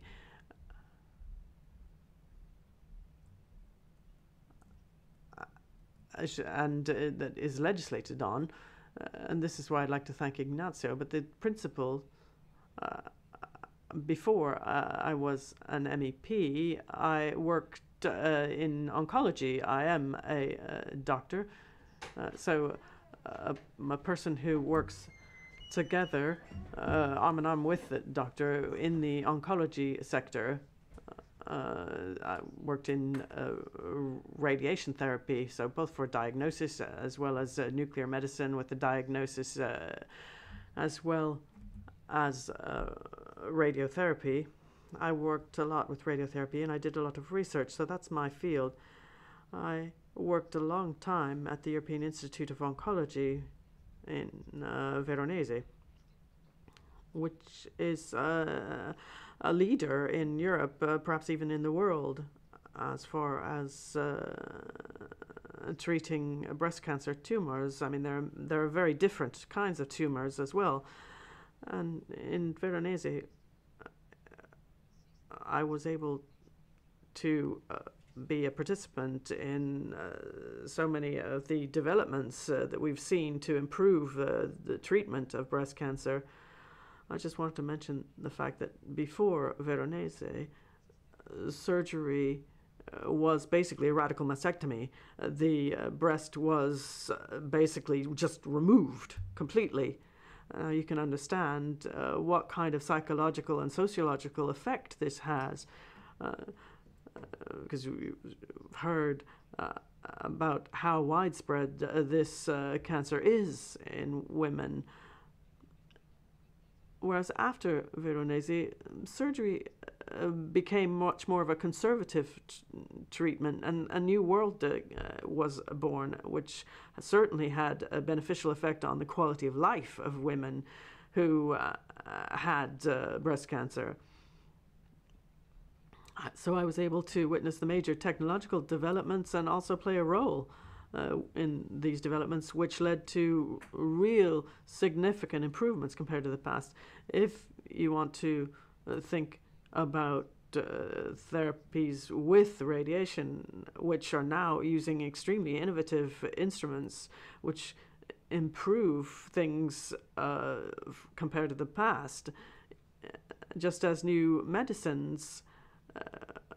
I mean, we've now got medicines that accompany the traditional therapies of chemotherapy, but now we have medicines which reinforce, if they're used in conjunction with the radiotherapy, it has a significant improvement in the treatment. But it's been also a significant improvement from the past, because the various specialties got together. So it's become a multidisciplinary approach, which is essential. And this isn't that widespread, however, in all regions of Italy. It's not a widespread practice throughout all regions in Europe. But the real added value we have today in trying to fight this horrible disease, we've got this as soon as you find an institute which really uses a multidisciplinary approach. So the patient is followed up by an oncologist, a surgeon, a radiotherapist, so a whole team, a task force in the breast unit, which allows them to use their experience they have, and that makes a huge difference. Perhaps the difference in the numbers we saw at the beginning compared to the different zones in Italy depends on a lack of a multidisciplinary approach. Even in diagnosis before, we've referred to this technology has allowed us to make a great step forward. Current mammographies allow us to see tumors that are much smaller and identify them than we were able to do 20 years ago. 20 years ago, they wouldn't even have been classified as tumor. And it's true that that's led to an increase in the incidence, because you can identify a tumor which would have been hidden and not seen by the old technology.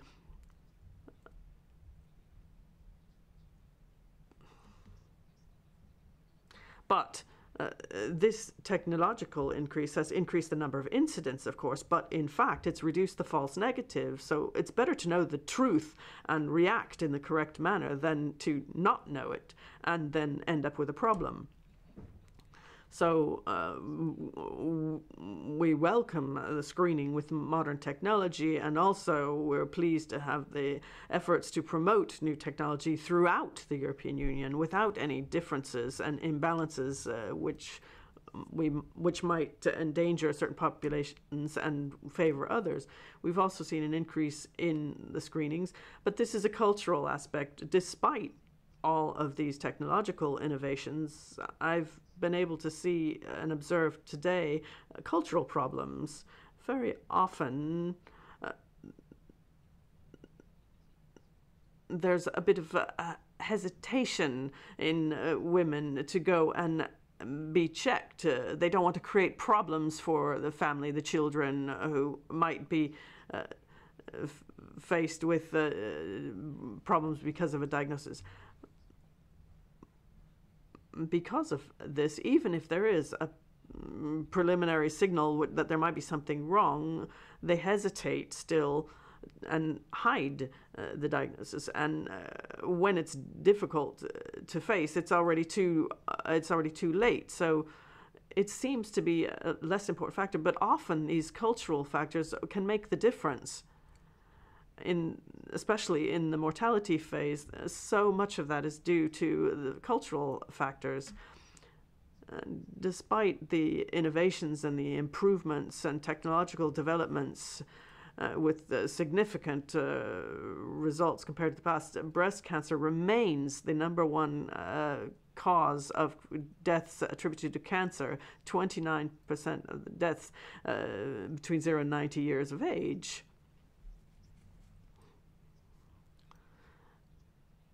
So we need to maintain a high level of vigilance about this.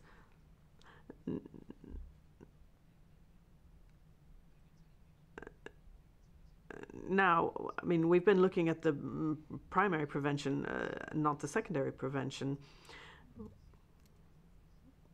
When we're working on prevention and the actions, this is what we're doing. We're trying to ensure people don't get sick, but this depends a great deal on external factors. Many have already been mentioned.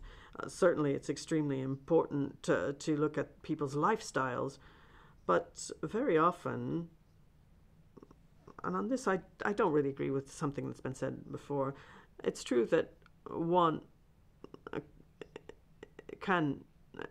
it's not possible that one can determine their future with the lifestyle, because it's not always true. And here we're carrying out major battles to try and highlight this as much as possible. I'm referring to the fact, for example, that citizens eat, drink, foodstuffs, which quite often they don't really know that there's also a carcinogenic effect from them.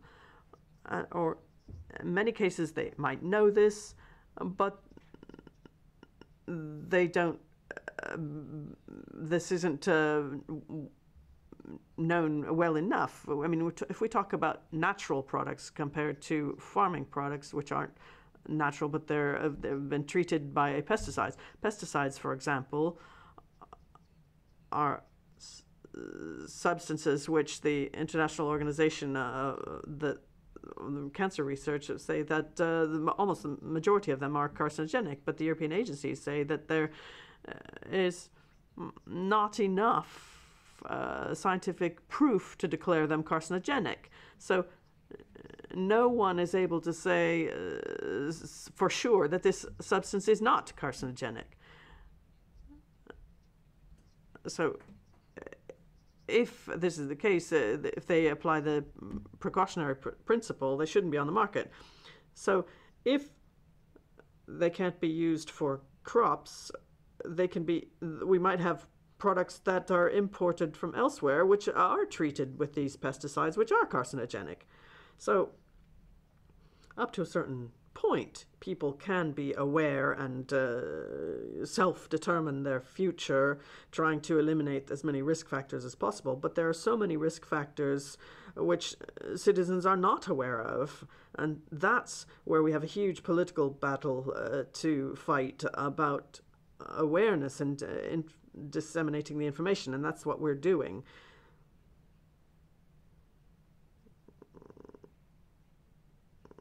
For me, work on raising awareness is very important,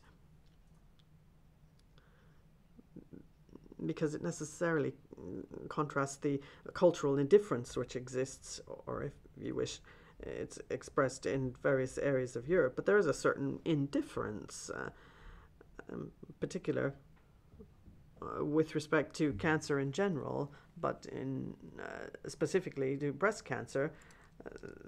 There's a business attached to the whole thing.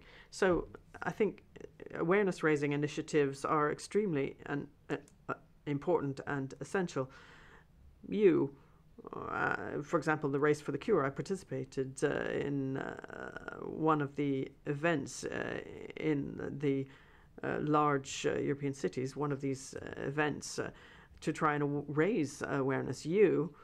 When the events are more specific or individual, such as Run Against Breast Cancer, I really appreciate this type of information, and I'd like to thank Dagmar for her commitment,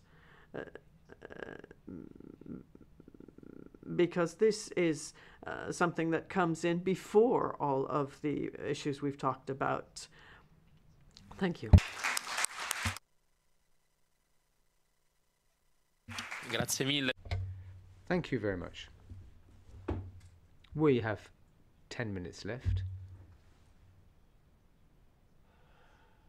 Not only do we have to leave the room, but I think you all deserve a break after those presentations, and we'd then have another group coming in immediately afterwards. So I'd like to make the most of the few minutes left to give you the opportunity to ask any questions you might have for our different guests. Would anybody like to say something? I'm sure you're a teacher. Go ahead, madam. Yes, I'm also a science graduate. We organized recently event in Palermo.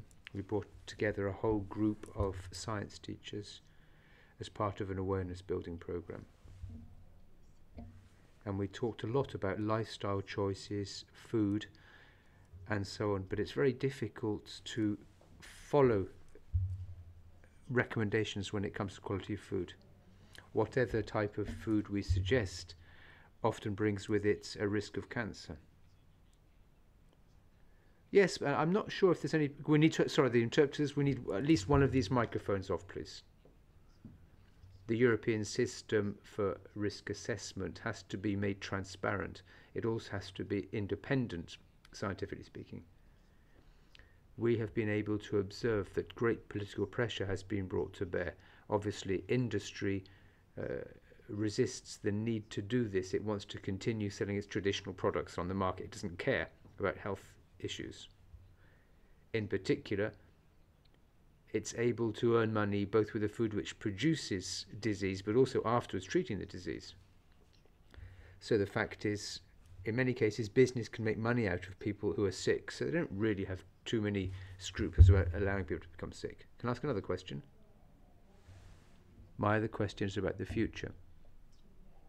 I read recently on the web, so I'm not sure whether this information is reliable. I read that a simple blood test is enough to easily spot a tumour. I'm not sure if that specifically applies to breast tumours or not.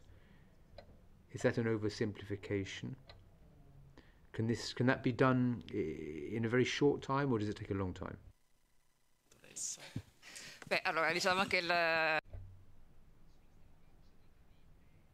In the press, we regularly read information along these lines. Some of the information is the result of serious research, others is less serious. When it comes to circulating markers for tumours, for example, and this is something we've been studying when it comes to early screening, early diagnosis and so on, there is pretty solid scientific evidence for this, but for the time being we're not able to predict the time frame. There is a gap between what works on paper or in lab conditions and what can work in a real-life environment with clinical trials on the population. In my view, this does have an effect on mortality, and the minimum period will be 5 years in that case, but we can also see far more premature effects. And the whole question of personalised medicine. We often talk about a paradigm shift here. That's not my own speciality, but I think we might indeed be facing a major paradigm shift here, which could completely change the way in which we deal with cancer. So I don't believe that in 5 or 10 years we will be seeing a massive change in terms of secondary prevention. I hope I answered your question. Thank you.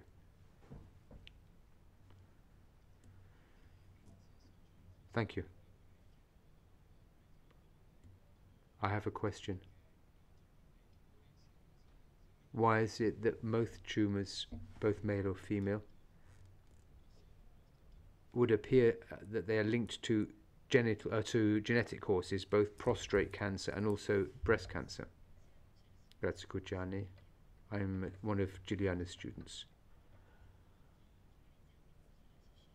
And because I'm from Sicily, I'd like to focus on that in my question. I listened carefully to what Andrea said, in the zone of Catania, Syracuse in Sicily, there is a high incidence of breast cancer.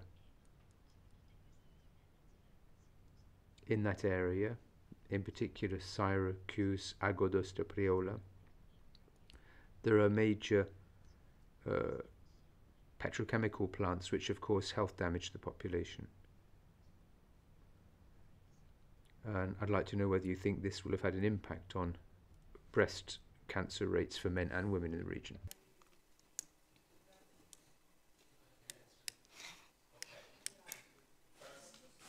The problem is that, sorry.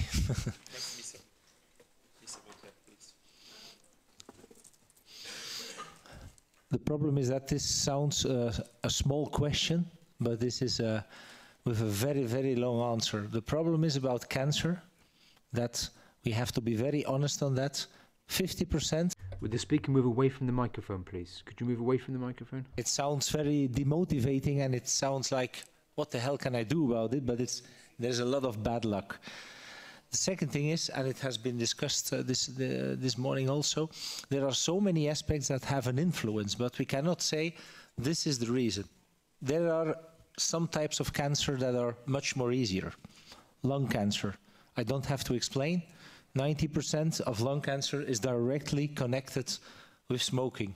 And we even suggest even more, because not smoking directly, but being in a room where there is people that are smoking. But most of the cancers is so difficult to say this is the reason. So it is a combination of genetics, and we know more and more about genetics. The last 10 years, we have tripled our knowledge about genetics, and it is to be expected that this will be a very important role in the future. That's why DNA testing will be not something maybe for the next years, but in 10 years, this will be a whole other dimension. But all the other reasons, it takes so much time sometimes to, let's say, have proper scientific proof that there is a direct link. And breast cancer is a nice one. For instance, we have in Belgium the highest rates of breast cancer of the whole world, and we don't know why. We have several ideas about it, but we don't have an exact reason. And that's the difficulty about breast cancer, because there was an interesting question about the health style of Mrs. What can we do about health style? We hear so much. To be honest, a healthy lifestyle, if I ask it to everybody here in the room, 90% will be correct. Everybody knows what is a healthy lifestyle. You know it for yourself. But to go into details, you can have about healthy lifestyle, you can have 1,000 discussions about products, eating or drinking or specific things. So we have to be fully aware that we don't know everything. We have to be aware also that we have to trust. And I know this is sometimes difficult, but we have to trust our institutes. We have to trust Europe in this, that they fight for the rights of every European citizen, that we get healthy food, and that it's not an easy task, because, like said, industry is also, of course, something that works constantly and brings in new products all the time. So, but the best thing is that we have never been living in a period in history as healthy as we are doing now. We are getting older all the time, with all the consequences that there are in it. But of course, getting older faces also new problems in staying healthy older. And this will be an issue for the next generations. It will be more an issue for you young people to face that and to work with that. Just a small comment. Thank you. Una precisazione finale. If I could just clarify one thing before we wind up. Preferably with a microphone. The interpreter missed that, no microphone. So when it comes to breast cancer, clearly there is a link. It's not just a chance occurrence. The fact is that the location of the tumours are often linked to stimulation of the hormone system, and since we're talking primarily about breast cancer here, this is particularly problematic for breast cancer in particular. Hormonal secretion does certainly have an impact. In particular, estrogen. And large quantities of estrogen are produced in cases of breast cancer. And exposure of the breast to high quantities of estrogen can indeed trigger off a cancerous process. That's true. These factors can lead to greater proliferation, and when there's more proliferation, there's a greater likelihood of a mechanism being triggered off which would no longer manage this proliferation. In the breast, the speed of this process is far faster than for prostate. In prostate cancer therapy, in many cases we prefer not to intervene because of the length of time at stake. Depends on the cases. As far as your question is concerned, very briefly, environmental factors here once again are very important. And here again, there is a battle in terms of research. Lots of research shows that people who live close to a major industrial plant, an oil refinery, a petrochemicals plant, are subjected in particular to polycyclic aromatics and hydrogen fumes, which can have an impact on cancer. There is evidence now of that, but it's more difficult to prove a link with breast cancer.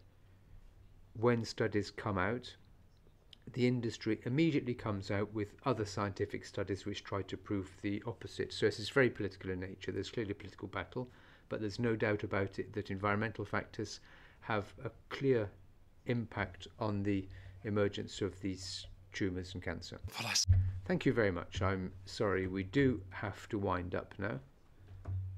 There's another event starting in a few moments in which we'll be talking about the EU budget taking place here in this same room.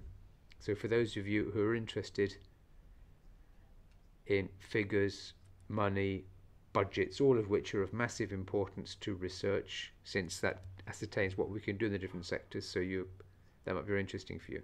That'll be followed by a visit, and we'll be meeting again later on.